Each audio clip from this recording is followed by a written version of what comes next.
Welcome everyone to another video from the Secrets of the Jedi canon book. For those unfamiliar with this video series, here I break down an excerpt from the Secrets of the Jedi canon book that came out a few years ago, which is basically written from Luke Skywalker's point of view, like a diary where he wrote about almost everything, whether it be the different Jedi of the Republic or galactic events from before he was born.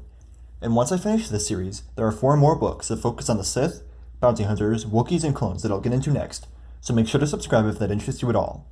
Let's get into it. Although Jedi could theoretically pick up a lightsaber and start hacking away at their opponents, they're taught from a young age in the Jedi Temple fundamental stances to improve their coordination with a lightsaber. Here's what Luke knows about lightsaber stances. The Jedi taught their apprentices a series of fighting stances and moves that, once mastered, prepared a Jedi Knight for virtually any combat scenario. When linked together, these simple moves can create a powerful series of attacks. Ready position is one of the most basic combat stances. In this position, a Jedi holds the hilt of their lightsaber at waist level, with 2 hands as they ignite their blade.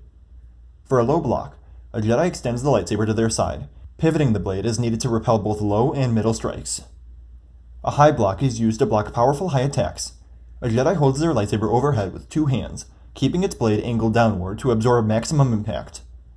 For a low strike, sweeping blows aimed at the legs can quickly disable an opponent's mobility and end a battle before it ever truly begins. A mid-level attack on an opponent may be the easiest to employ with either 1 or 2 hands, but it is also the easiest type of attack to block.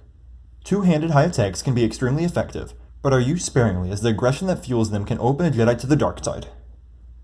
There wasn't much here that specifically caught my attention. I've always found it interesting when we see Jedi training in the more basic stages of lightsaber combat, whether it be like an earlier episode of The Acolyte, or Ahsoka's more complex training seen in the Clone Wars and Tales of the Jedi. It's a behind-the-scenes look at why they're so good in real combat. It was interesting though how for the high attack, Luke immediately goes to the aggression as the reason for the Jedi not using the attack, when in reality, it was probably because it leaves a person defenseless in their front for an extended period of time. Here, Luke puts more importance on the emotions of the Jedi and not falling to the dark side, rather than practicality.